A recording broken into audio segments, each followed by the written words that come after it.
White Sox fans, welcome in to the Sox on Tap Trade Deadline Reaction Show. It's Johnny and Ani here, alongside Tony on Tap, discussing White Sox Trade Deadline Day. Tony, how you doing, my man?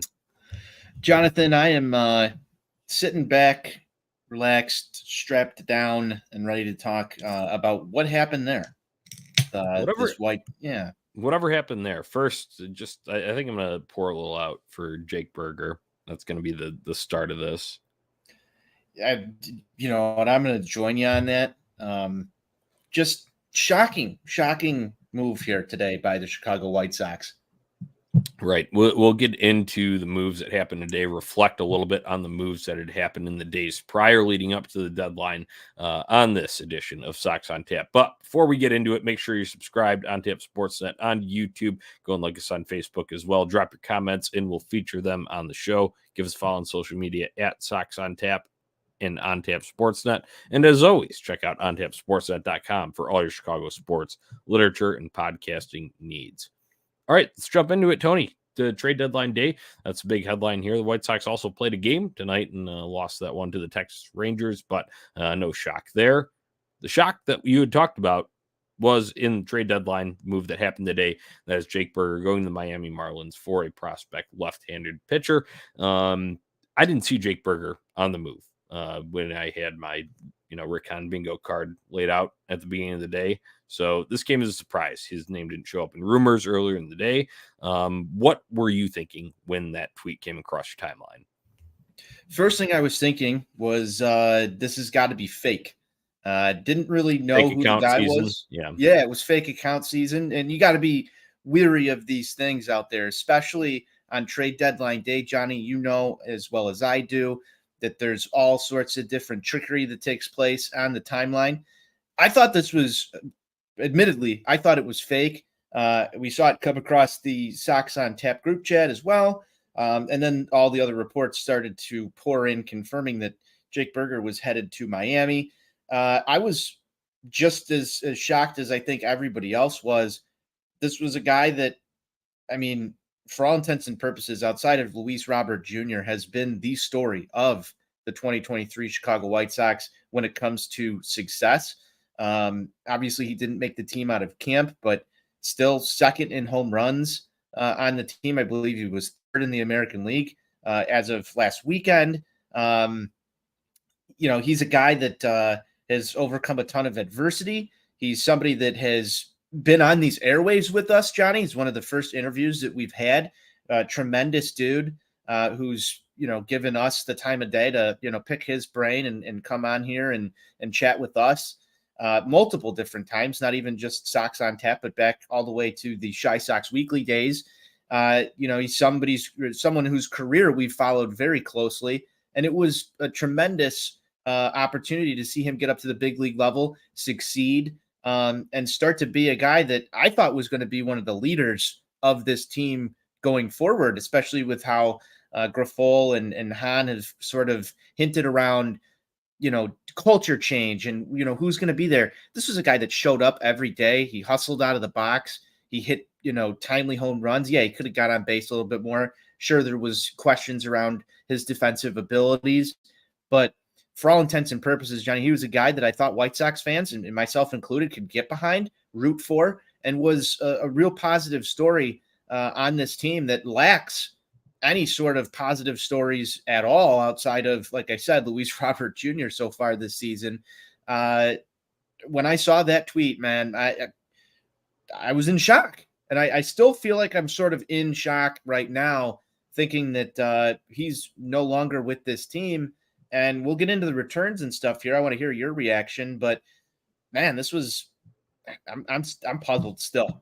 Right. So everybody goes and scrolls the old Twitter timeline on trade deadline day, right? Because you're just looking for the latest updates. You want to see what the rumors are, who's being talked about, going where. And obviously there was plenty of that kind of smoke this morning, but none of it really involved the White Sox until a little bit into like the early afternoon hours, I would say. And even then it was kind of Joel Sherman talking about hinting at Dylan Cease, hinting at Tim Anderson. Keenan Middleton was pretty much a lock to go. We'll discuss him later. But I never saw Jake Burger's name come up, even in like the previous previous weeks, like leading up, right? There was even like last week, the Miami Marlins had interest in Tim Anderson. And it's like, okay, well, maybe there's a couple other teams that may have some middle infield holes that they need to fill. And Tim Anderson, we know what he has done in his career. Obviously wasn't there this year. So he might be one that would be on the move. And I feel like that still kind of would have been a little bit of a surprise to the White Sox fan base, maybe more so just because he's been underperforming this year. But I didn't see Jake Burger mentioned at all, is the point there in any of that, and see him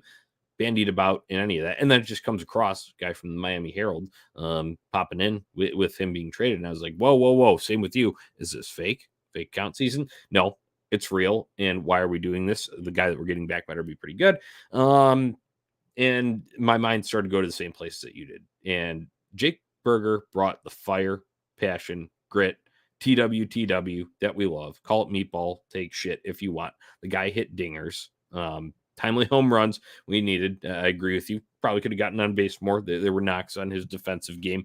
But he also had limited opportunities up until this year. And then when he did finally get a pretty much full-time role, he was still even kind of suppressed in the batting order, so to say. I know Grifol had his odd reasons for doing so. That's neither here nor there. He produced when he was out there. And like you said, as a person, great guy. Great. It seemed like a great locker room presence, something that it felt like had kind of been lacking because everyone's trying to put their finger on what went wrong with this White Sox window, so to say, right? And Jake Burger wasn't there for all of it. He had injuries. He had minor league stints. He was up and down at times over the course of the last couple of seasons. And he was not a mainstay, so to say, until this year, I would say. And then you finally saw what he could do when he was a mainstay. And you're right, third in the American League in home runs and tied for eighth in a spot that was kind of jammed up there between the top three, and then like 5 through 8 were all kind of jammed up there. But he was, close to top of the league in home runs. And I know Miami, they need thump in their lineup. So when I first saw it, I was like, okay, yeah, maybe there could be some return here. And that is an area of need. White Sox aren't going anywhere this year. Miami Marlins are challenging for a wild card spot. But then when you go and see the return, I'm sorry, prospects are suspects. And you got a 24-year-old guy who has not made it past AA on the return. Pitching prospect coming back is, here's the thing. I got to sit here and go and reference my notes for the names. Jake Eater as the return in the Jake Burger trade. And I'm sorry, I know it's not completely accurate, but that MLB trade values site, right? And you can go and execute your own trades and see what would stack up, see if that's a fair trade. Maybe it's because this guy had an injury and had to sit out in 2022. But the value was way off in terms of Jake Burger being worth much more on that machine. And that is a machine that usually overgrades prospects value on that side of things. So,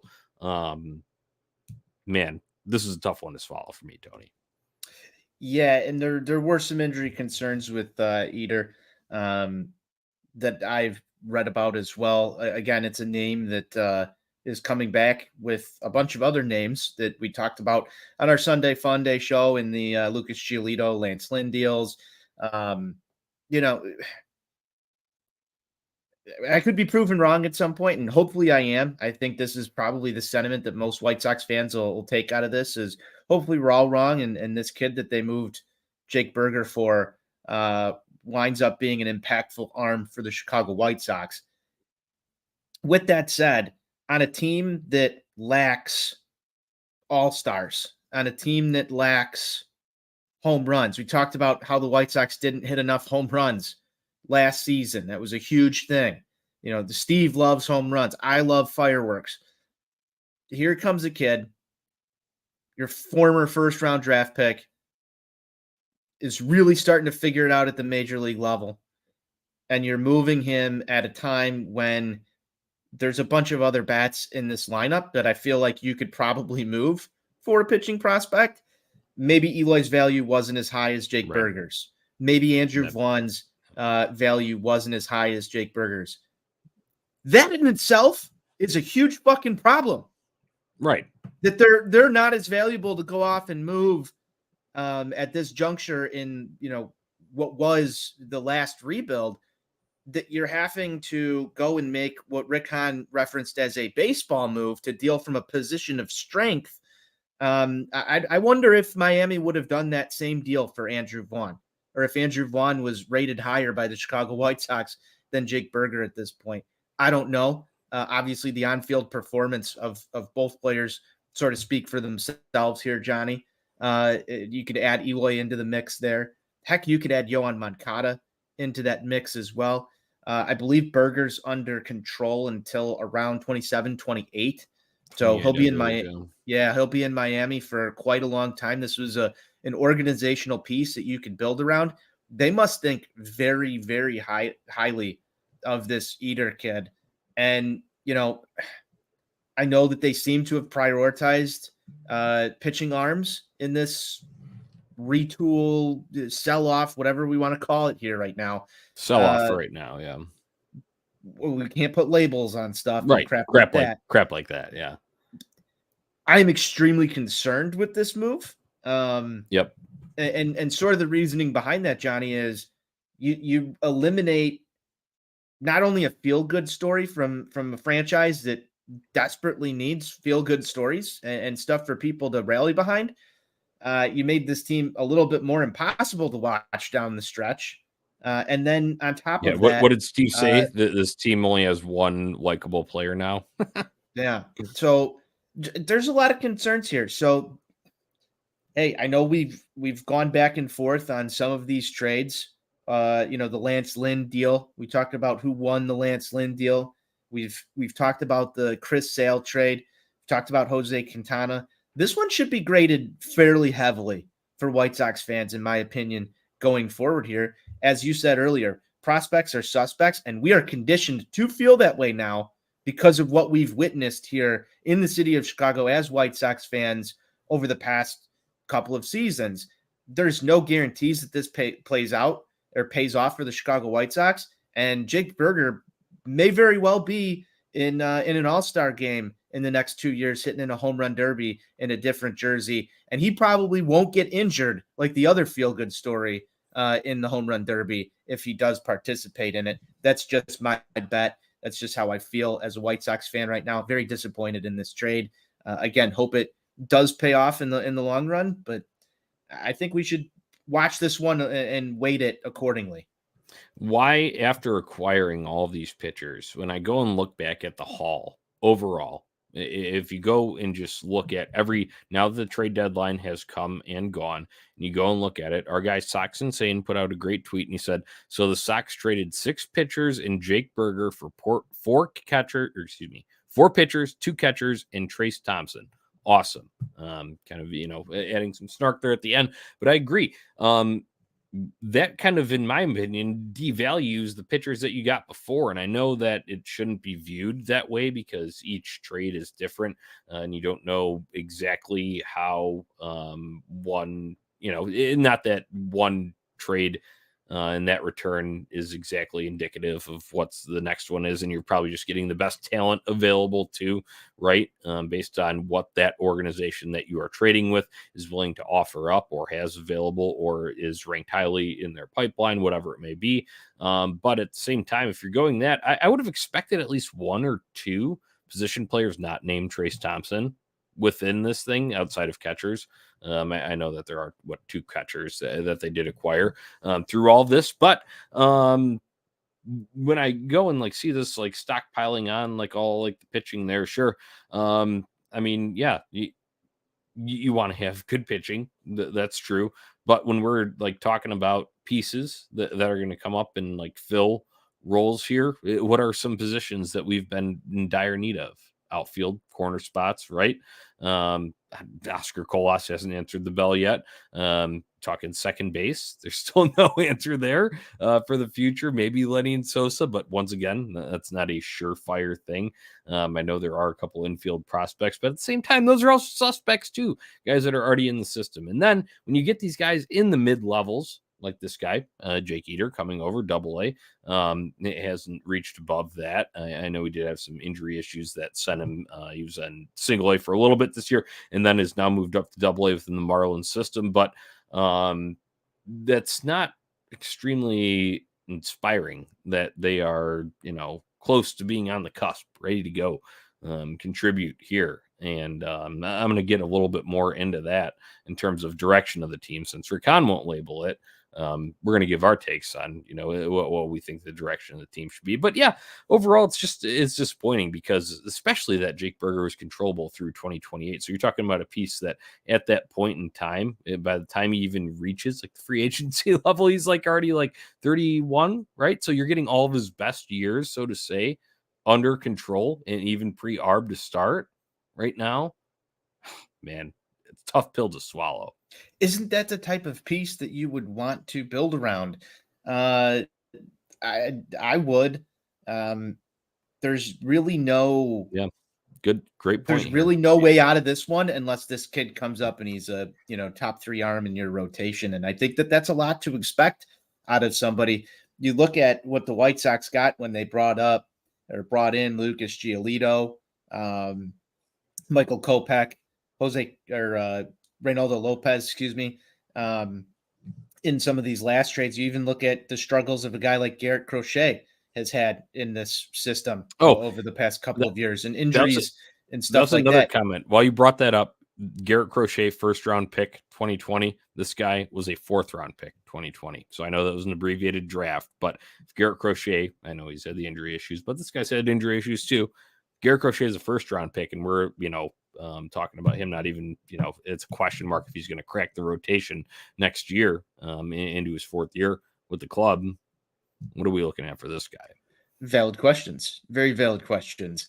And, I was listening a little bit to White Sox Dave did a post-trade deadline spaces and talked about how during this last rebuild, when all these names were coming up, and I think that this was the popular thing within the White Sox community was sort of knowing the farm system and what was going on with it and who the top prospects were, because you had time to prepare for the rebuild that was ensuing, and they sort of set a clear direction that we're going to do this, and people bought in on this whole prospect thing. I think that leash that the front office had is almost gone unless you write for futuresox.com. There's nobody else who's really as involved in looking at these guys and being excited for this prospect haul that we've brought in now. So a ton of question marks, and it leaves you in sort of a bad spot, I think, at least myself as a fan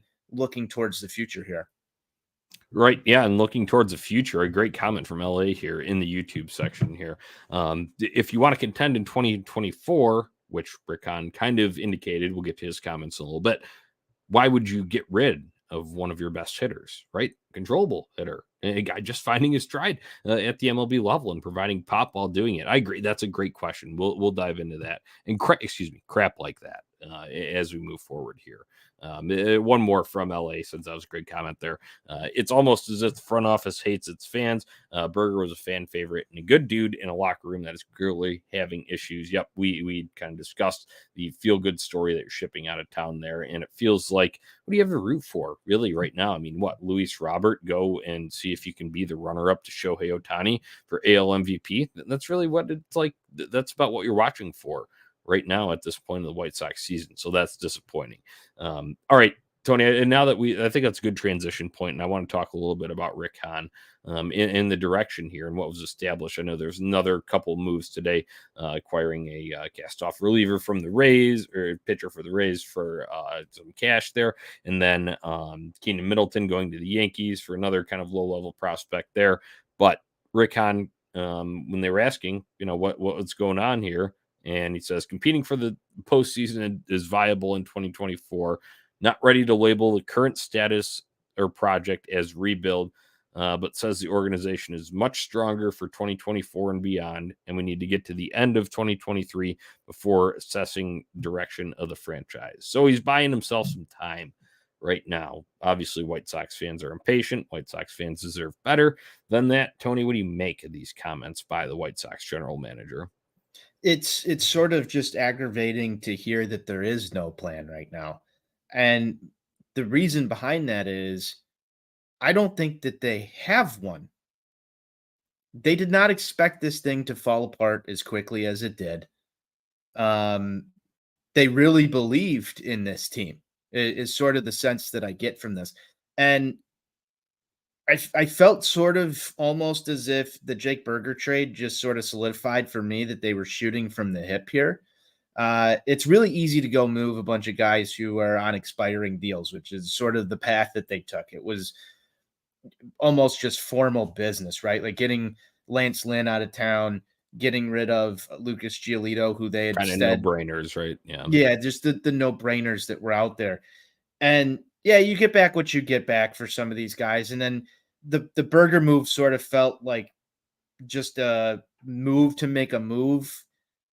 But the messaging that I had heard coming from this clubhouse was that they wanted to get rid of guys who were sort of the issue, right? With the culture. You've heard that word tossed around a bunch of times. The Have culture. We they want to. even acknowledged that though? In terms of, I understand that some of like the manager player may have touched on that in terms of an exit interview or Pedro Grifol in one of his many winded responses. Has Rick Hahn really ever addressed that though? That's I don't really recall that in Well, my that could opinion. just be another disconnect between the front office and the clubhouse here, and that's why I chose clubhouse. We talk about how they have talked about that being an issue, and that's been acknowledged by people who are in it every single day. I don't know if Rick Hahn's down in there exactly meddling with the players and the coaching staff as much as who knows, as much as he should, but the thought that I had going into here was they were going to get rid of guys who are sort of the issues. And as a fan, we sort of look at it, and I think we can clearly identify some guys that probably haven't been getting the job done all season. And that's Tim Anderson. It's the Yohan Moncadas, the Eloy Jimenez's, the Yasmani Grandal's on that list. They tried to give him away for free, and nobody wanted him. I thought that we were going to sort of clean house in that aspect. And maybe there's some contractual stuff that goes with this as well. And, for example, I think you're prices. just straddled with Moncada. Have to eat it. Just an Yeah. example of that. Yeah. Yeah. And I think sort of the Yasmani Grandal thing as well here. We're sort of straddled with him. But luckily that expires after this year, though. Yeah. The problem that I see with this is in terms of direction, they say they want to compete again. You're still straddled with a lot of that baggage. We got another one in here from LA. Can you just read that out there? LA's as on soon a as heater. that popped up on the screen. In the comment section says AI can probably make statements that are more clear and less pretentious than Han. I love it. That's hilarious. That just made me laugh, Tony. Get back. Toss that up there. It totally derailed my train of thought there. Thanks, LA, for being in these comments. The problem that I have with this is you have Rick Hahn saying that there's a viable path to the postseason in 2024. Sure, there's a viable path to the postseason in 2024. Division still sucks, yeah. Yeah, the division still sucks. That's fair. But and LA brought this one up earlier. Is trading one of your best hitters helping you make the postseason in 2024 for a guy who hasn't sniffed above AA yet? I don't know if that's the right course of action. So it's moves like this that make me think that this thing was entirely shoot from the hip. They don't exactly know where they want to go. Rick Hahn sort of states, there's a lot of time between now and opening day next year to put together a roster. But if we didn't have a plan going into this, what makes you think they're going to have a bona fide plan to address this offseason with this same front office who's brought you all of this dumpster fire over and over again? So I don't really know where to go from here. I'm sort of upset as a fan. I'm pissed off. I think that, there's a chance they go out and spend some money, but as I've said before, this free agent class is not going to be a free agent class that is going to really improve your ball club outside of, the big name that's out there. You see the Mets and Max Scherzer sort of spilled a bunch of stuff today, and the Mets are even kicking the can to 25. Well, guess what? Now we're in Dylan Cease's contract year. So there's a lot of things that are coming out there. If the Mets, who everybody that I've talked to, heard all year on the Twitter timeline has said that, they're a a great ball club and we should model ourselves after that. Well, if they're kicking the can on this next offseason, what makes you think that Rick Hahn is going to come in there and all of a sudden make the right moves to get you back to the postseason next year? Right. I have a serious question mark with that. Yeah, and all legitimate questions. And I think this is just why the frustration builds, right? Because they won't proclaim a direction. And I think it was a Sun Times editor that wrote it. I'm blanking on the name, but Daryl Van Schouwen had shared it earlier. And it was a sort of, Rick Hahn sings a tale for another, failed, trade deadline like experience or whatever it was.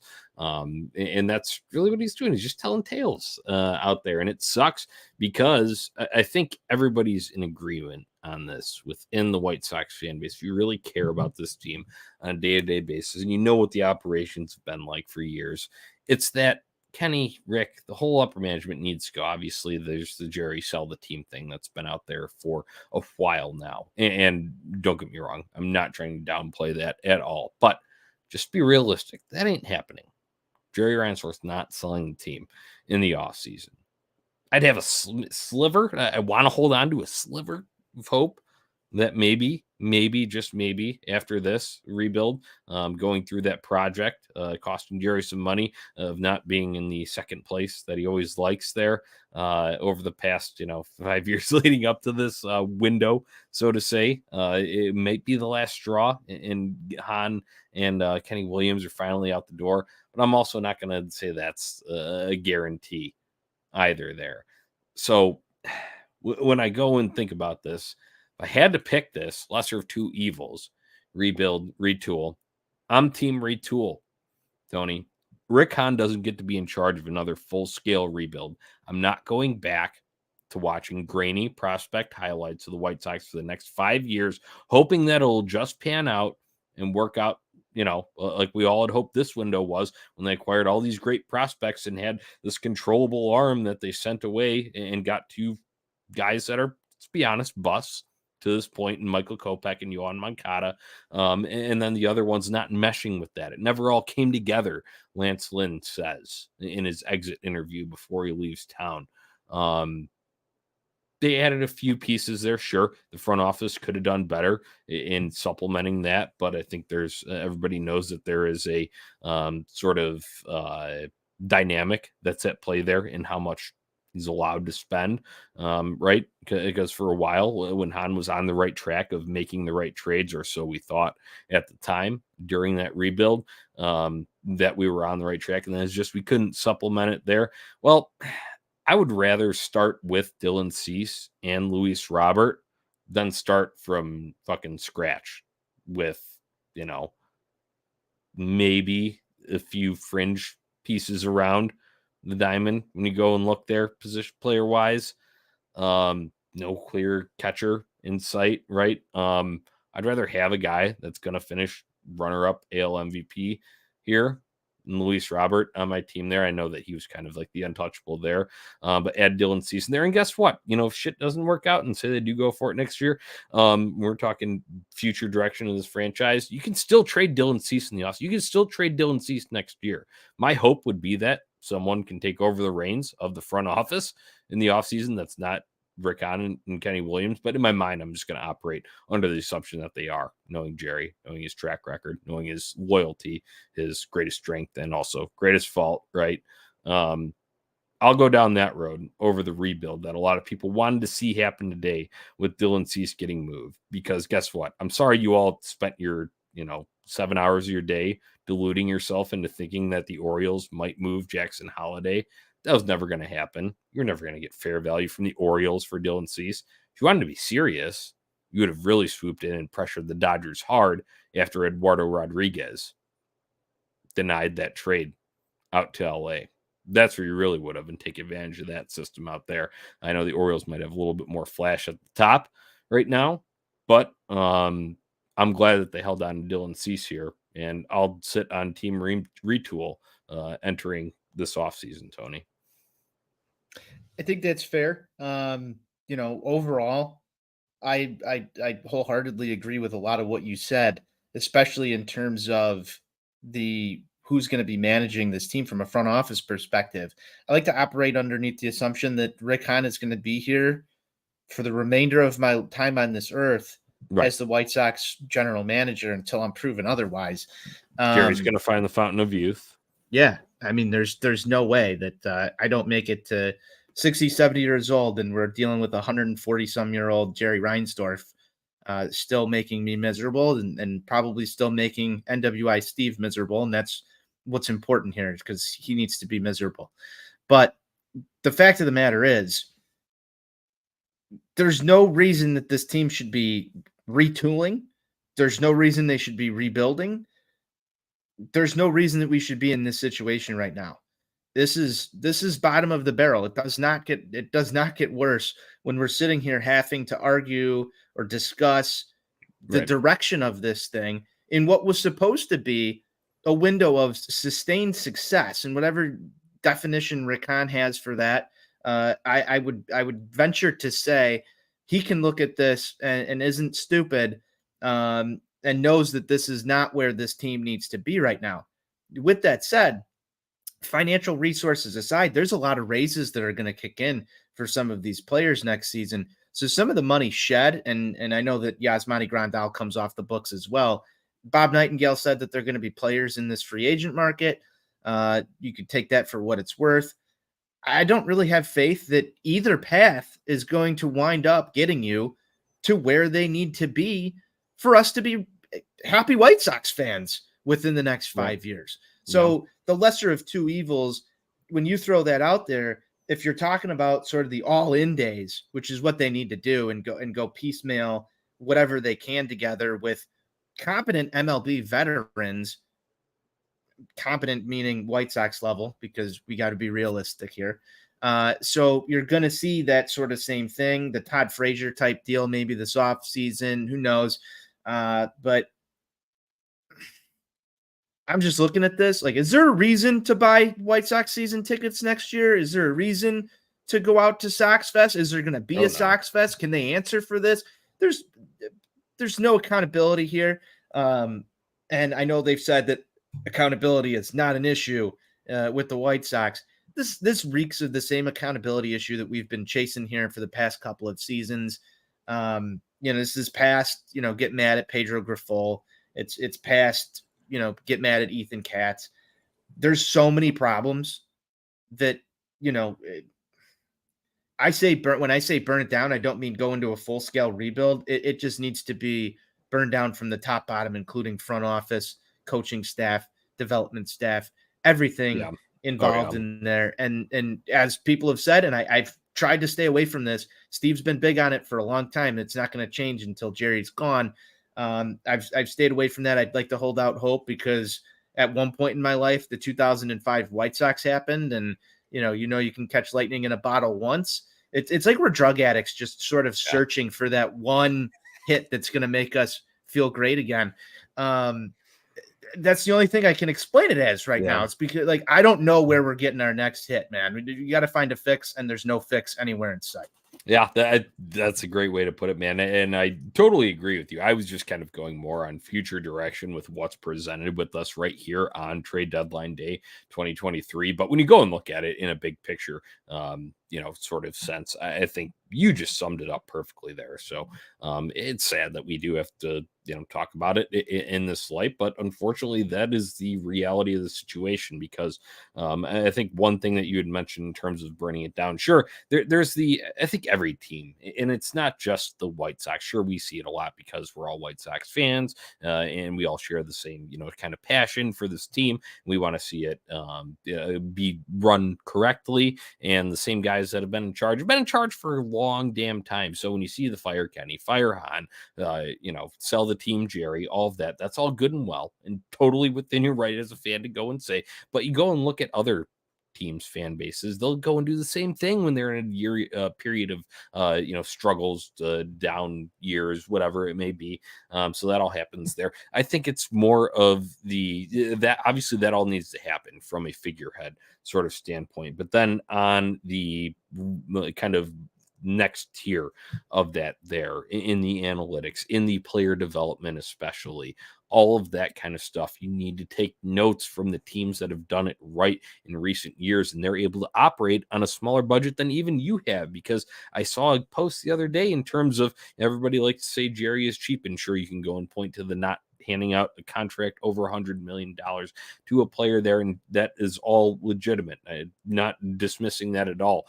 However, you go and see teams that, sure, they may have handed out one of those before, but they operate on a year-to-year budget that is lower than the White Sox, and they have more success consistently. The Tampa Bay Rays, for example. There are other teams out there that do it as well, just teams that have good development staffs. The St. Louis Cardinals seem to churn out position players like no other. The Los Angeles Dodgers always have somehow a stacked farm system and are always in contention, winning the AL West, and then are in contention for the at least NL pennant, if not the World Series, every year. There needs to be some notes taken from there, maybe some guys taken from there. Hey, if you can't beat them, join them. In that case, meaning make them join you, right? Offer them a position that's higher up than where they are at within their current organization there. That's kind of stuff that I think will be really, if you want to change the, kind of guts of this culture, needs to be done in those kind of middle tiers there, beyond just replacing the figureheads at the top and some of those decision makers like Rick Hahn, Kenny Williams, and obviously your owner at the top, Jerry Reinsdorf. But, we know the situation there. You can't do too much about that until the inevitable happens. Yeah. So this is another thing. And you brought up, just organizational and some of the different things that go on there. Ozzy was talking about on I believe it was the pregame show about building a winning culture within the organization. And I don't think they've done a really good job of that. I kind of really agree with Ozzy's assessment on it. There's no development of a winning culture within this organization. Too much learning at the major league level, not enough success within our minor leagues. You go across, our entire farm system, Johnny, we joked about it. I think the last time we had Charlotte in the playoffs, we were running Char Nights Weekly episodes. I haven't seen any sort of organizational success with some of these things. There's not a big focus on winning and having all the, so you bring up the Dodgers. Not only do they have a stacked roster, they've got a top farm system. And that's not because they're drafting the highest player every year, because they're not. They're drafting at the back half because they're in the playoffs. And yet they're able to extract these values, develop these guys into winners. And you see some of them go on throughout baseball and carry that same sort of mentality. You look across town, a guy like Cody Bellinger, I know he's had his struggles, but has recently refound it. He's an exact sort of replica of a guy that I would like to see the White Sox be able to develop. Comes out of nowhere in the prospect scene and comes up to the major league level and mashes. We talked about this a couple of years ago, and I think you're probably still the same way. You love prospects who come up and rake immediately. I think every baseball fan does. Yeah, we really haven't had that. You look at like Oscar Colas right now is the converse example to this. Yeah. Colston Montgomery needs to be Ellie De La Cruz, or he's a bust. Day one, meatball take of the day. There you go. We love meatball takes around here. Love yeah. Man, it's a frustrating time to be a White Sox fan. We appreciate everyone tuning in with us here. Once again, make sure you're subscribed on Tap Sportsnet on YouTube. Drop your comments, and we've had a bunch of good ones like this. All right, let's change tone just a little bit here. I want to talk about this. Positive news. A lot of Marlins people think the White Sox just traded for the Marlins' best prospect, meaning who the White Sox got back from Jake Berger. And he was ranked 4th, I believe, in that system there. But this kind of stuff you need to subscribe YouTube, Facebook for. Drop your comments in here so we can get this intel, feature it right here. Thank you, Blake Name, for the comment there regarding that. That makes me feel okay right now. But that makes you feel just okay. I'm just wondering if Blank Name is like a player to be named later there. All right, so prospects or suspects. I just wanted to touch on this for a second. And we've got the Birmingham Barons, and God bless them. It's nothing personally. It's not that I dislike the Birmingham Barons. I want the White Sox farmhands to all succeed. I want them all to turn into successful major leaguers and contribute to the White Sox so we can look back on their time in Birmingham and say, look at the coaches there and say, yeah, this, hitting coach helped me so much as I was coming up through the system and really helped me, yada, yada, yada, this and that. Well, we've got new catching prospect, Edgar Cuero, the first, I guess, acquisition of this trade deadline, you could say, what you got back from Lucas Giolito, the headliner in that deal, hitting an RBI single tonight. And that's great. I'm glad Cuero's, hitting and not striking out down there at Birmingham. But once again, it's a grainy highlight, Tony. It's a fucking grainy highlight, and it's a little slap single. And I got to shout out everything White Sox. He says, oh my God, they traded for another slap hitter here.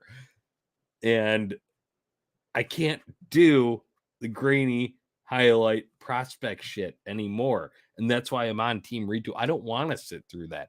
I would rather take my chances and just fucking go for it. I don't want this. Dude, I'm Edgar right there Cuero with is you. going to be ready next year. I doubt it. Edgar Cuero is not going to be ready next year. No, it's like his ETA's 2025. Although I heard we might see that Kai Busch kid up at some point towards the end of the year here, because who the hell knows? But I'm with you. I don't want to go through the whole get my hopes up thing. I will say this because I'm just so ready for Blackhawk season, and shout out Four Feathers podcast. I have to give the plug here. You can follow Johnny and I through the winter. We'll be talking about better things over on the Four Feathers Blackhawks podcast, part of OnTap Sports Network. Johnny, I can't wait to get into Hawk stuff with you. Yeah, and that's great. There's no grainy highlights because you get a fucking NHL ready guy from day one there. Yes, that's what I was about to say. They picked a direction though when they did this, because they started to. Now, granted, they had sustained success, the kind that Rick Hahn has wet dreams about in the first half of the 2010s there. Then they sort of get to this middling, mired in mediocrity situation. They go through a couple of years trying to extend it. They get their Jeremy. I will say they did make the playoffs a couple of years after that, but yeah. Yeah, COVID season, they made it in there by the skin of their teeth and some rule adjustments and all that other good shit. But for the most part, they had to pick a direction as an organization and stop the retool thing, and eventually had to do the heavy work to go and rebuild stuff. Now, by the luck, they got a new architect too. They did. Granted, it was by external circumstances, but they got a new architect of that thing. Yes. And look at what the fans did to buy back in. I'm just looking at this from a fan perspective. I think people are a little tired of this same song and dance over and over again. And I do agree with you that the lesser of two evils here is just try and go for it. It's going to be half-assed. I don't think that they're going to have the resources to put it together. You look back, you just talked about, would you trade 6 pitchers and a position player, and you got all this. Are they really going to go out and sign 6 or 7 guys next year? Because not a lot of this grid. There might be 2 or 3 guys. They should. Might be 2 or 3 guys that can come in and compete for. Here's the thing. I don't want any of those guys handed a roster spot on day fucking 1 on this team without earning it in spring training and playing better. And that means you need to sign 6 or 7 guys plus the 3 or 4 holes you had already. Yeah. So we're talking 10 fucking signings. Right. And that's on Rick Hahn, Kenny Williams, Jerry Reinsdorf. Have some shame for what just happened in this window here. Have some real shame. And if I want them to be overstated about how much shame they have. Right, exactly. Overstated. This is my wish, and I'll just assume that I'm not going to get it. But in my world here, I can talk about it here on trade deadline day in reaction to what just happened here in the direction of the team and the failed rebuild and all of that. I would have some shame. Have some shame about it and actually go. And if you're not going to trade Cease, if you're not going to trade Luis Robert, that's fine. Those guys are good players. I don't blame you if you want to hang on to them. I want to hang on to them. I like to see good players play for my team instead of watching them on grainy, watching what could be in the grainy prospect highlight videos, right? I get it. But then go and give those guys a chance to win.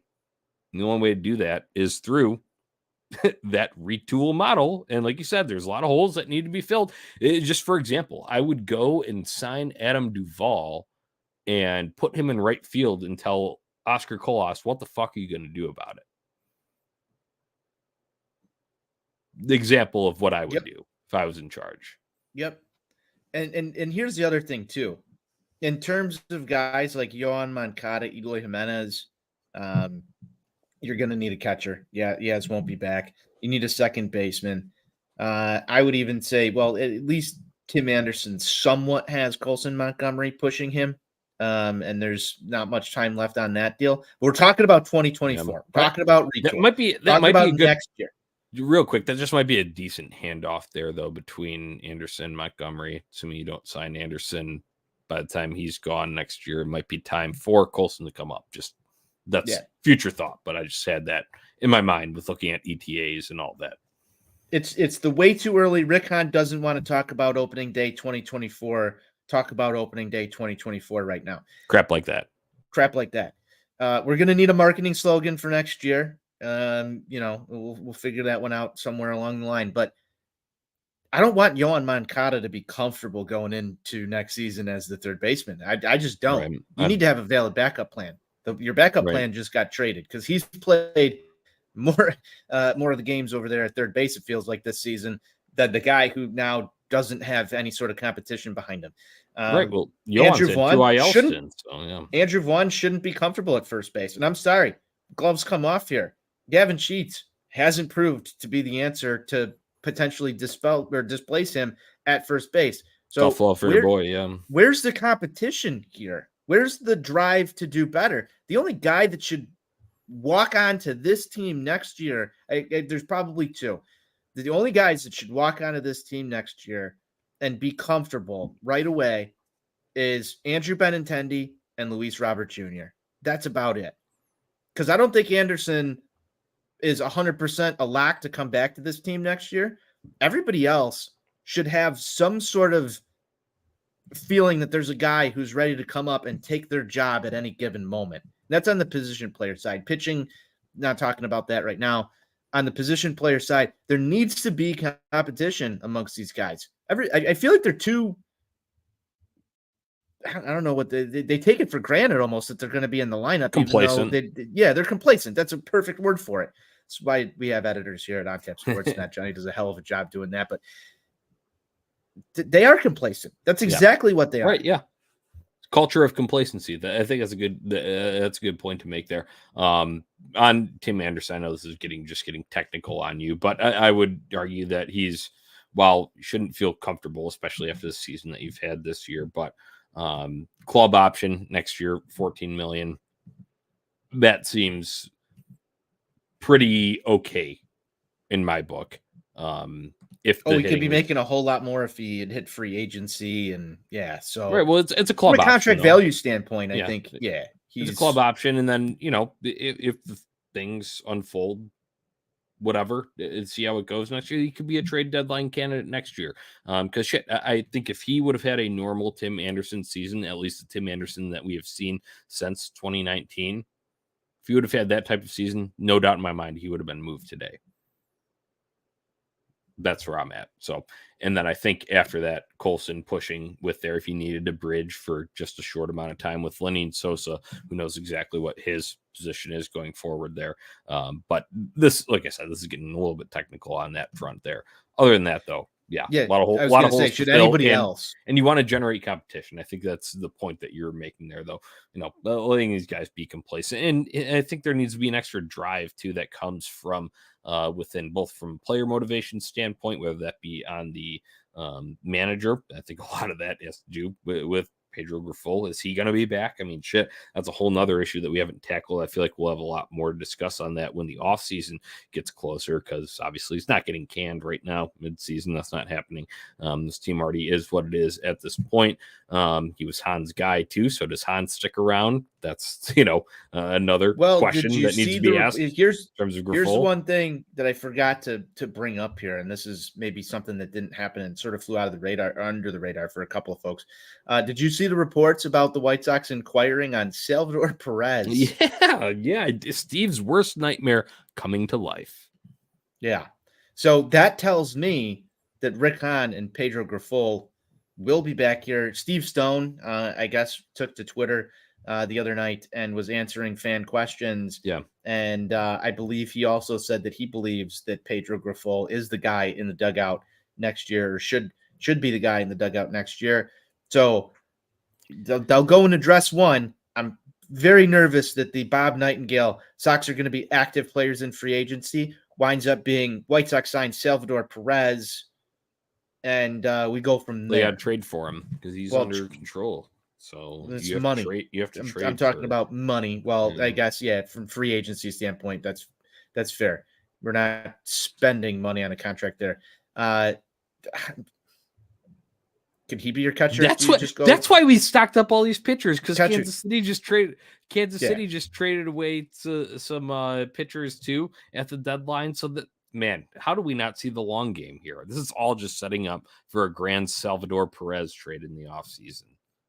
We're idiots for not realizing that earlier. All right, just put it all together right now. Don't listen to the whole first 50 minutes of this Sox on Tap trade deadline special. Just know Salvador Perez, prized offseason acquisition.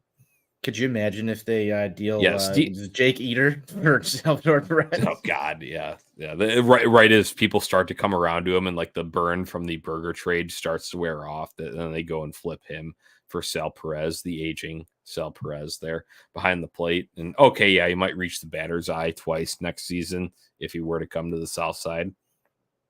Well, other than that, I guess he only costs about $2 million more than Yasmani Grandal did this year. I think his salary next year looks like $20 million, and then 22 and 25. The club option for 13.5 and 26. All right, this isn't a direct endorsement of Sal Perez because there's plenty of issues that come with that. But I do just want to say, you talked about not being complacent and pushing guys for positions next year if we're going to go and do this, and they're going to stick to their plan and say that they are competitive next year. Not that I think he's the absolute best option there. However, none of the guys that they just traded for, the AAA guy from Houston, expect him to step in and be catcher number one on opening day next year. I'm sorry, that might work for other organizations and they can go and just plug holes from within their minor league system.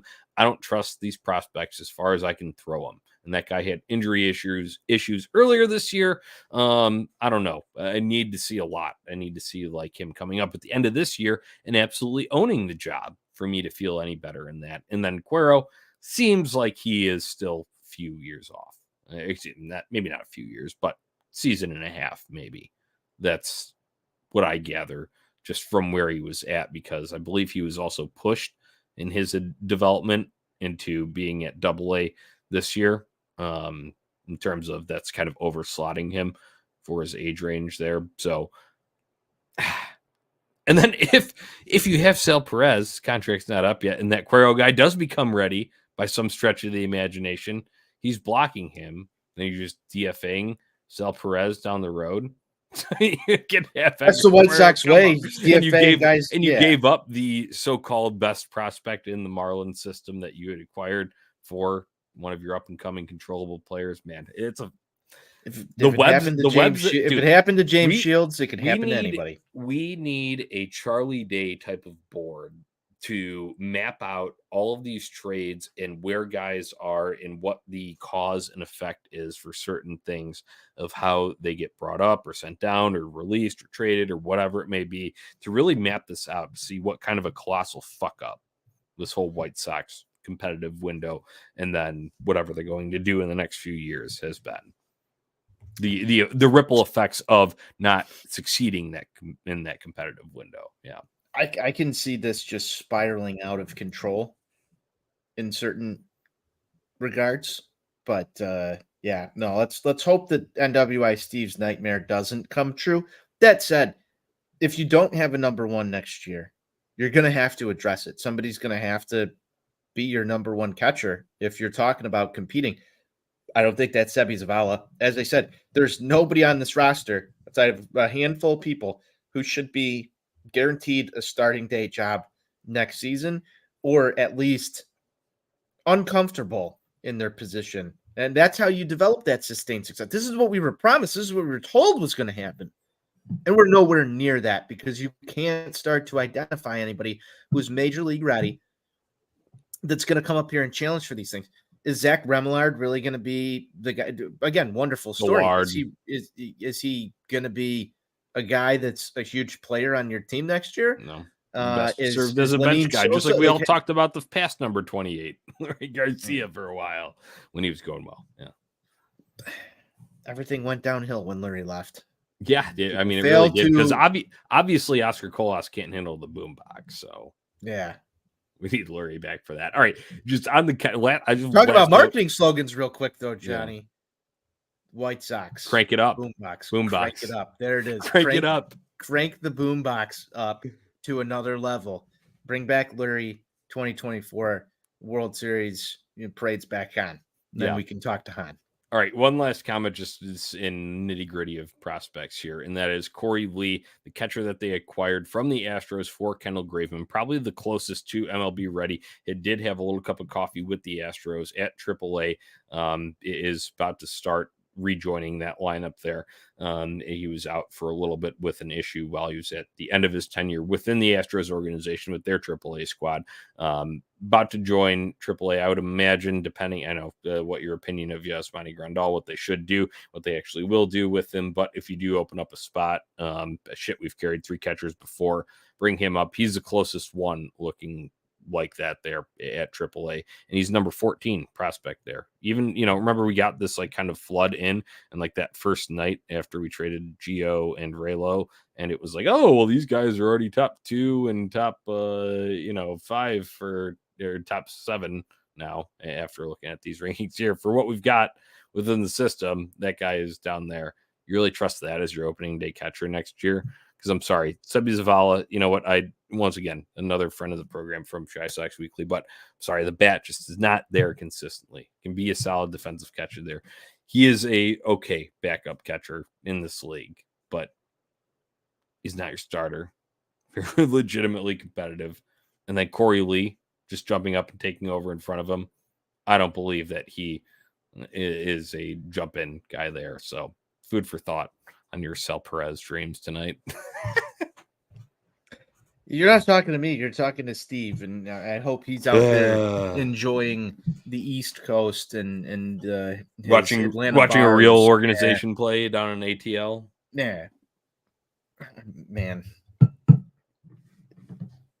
Whatever they do, we're going to be here to talk about it, and I'm sure that there's going to be people to comment on it and have their thoughts and feelings on it. If Sal Perez does become the starting catcher for the Chicago White Sox next season, is that the worst thing? I don't know. Your team retool, Johnny, so you tell me. Right. And not the absolute worst thing, no. But I believe there's probably better options to be able to work something out elsewhere. So it's a lot of food for thought to chew on here. So we hope you enjoyed Sox on Tap White Sox trade deadline reaction show. Thanks for commiserating along with us here. Make sure you're cracking them. Get through this. White Sox fans will be here for you every step of the way. You know what? This team sucks, Tony, on this game tonight. It was tough watching it, but I'll be honest with you. It was nice watching Jesse Schultens go out there and cook, because we need to cook, Jesse. Hey, only run allowed. A solo shot to Mitch Garver. That's not a bad outing. 6 innings. Shit. That's better from what we've been getting from Mike Kopech on a lot of occasions. It's better what we've gotten from Dylan Cease on multiple occasions this year. So I just wanted to wrap it up from the little bit of game action today. That's about what I had. Obviously, the bats couldn't get anything going. They looked absolutely lifeless. I feel like DJ was saying it on the radio, a trade like that, it kind of sucks life out of the clubhouse when guys are going. And obviously, they've taken some hits over this past weekend, because no matter how much we sit here and bandy about how it's all toxic and needs to be replaced and all this and that, guess what? Those guys have to go to work, suit up, be with each other every single day. There is at least some sort of camaraderie that is built, even if it's just for, I have to fucking put up with you for 7 hours today. That's kind of what you saw out there on the field tonight. But hey, shout out to Jesse Schultens, guy who got broke into the league late, and is now thrust into a starting role in what probably would have been Lucas Giolito's spot tonight. And he gave us damn good outing. So I'll tip my cap, have a drink to Jesse Schultens, and that's my final thought for tonight. Yeah, good shit from Schultens tonight for sure. Wish the White Sox offense was able to put a couple 2-3 up for him. Unfortunately, they were unable to. Maybe if Jake Berger were in the lineup, we were talking about a White Sox winner tonight, and doing a little bit of a different style show. That was not the case, but regardless, Schulten's looked really good. It'll be interesting to see if he's a guy that vies for a rotation spot next season. I know he broke into the league late, as you said. He screams rebuild pitcher to me, but if you can get something out of him, we talked about how the White Sox are going to need guys to eat innings, get them through, and he kept the White Sox competitive today against one of the best ball clubs in the American League, if not all of baseball. So impressive stuff. I know that's something that he's going to remember for the rest of his lifetime, being able to go up against some of the best and shut them down for the most part. Good stuff. We'll see if it continues. He's got a job to do, but if he can stay up to the task, I think we'll be there to talk about it. And, cheers to Jesse tonight. He pitched a hell of a ball game. Yeah. That's about all I've got. Once again, thanks to everybody for tuning in, jumping in the comments here. For future shows, make sure you subscribe to YouTube on Tap Sportsnet and Facebook on Tap Sportsnet is the handle there as well. Unfortunately, can't see the comments from Twitter, so go to YouTube or Facebook, drop your comments in, and we can pull them up just like this you see below us on our screen here. Go and check out ontapsportsnet.com for all your Chicago sports literature and podcasting needs, and give us a follow on socials at Sox on Tap and at On Tap Sportsnet. All right, Tony, one last toast for Jake Berger, and we're getting out of here. White Sox forever. White Sox forever.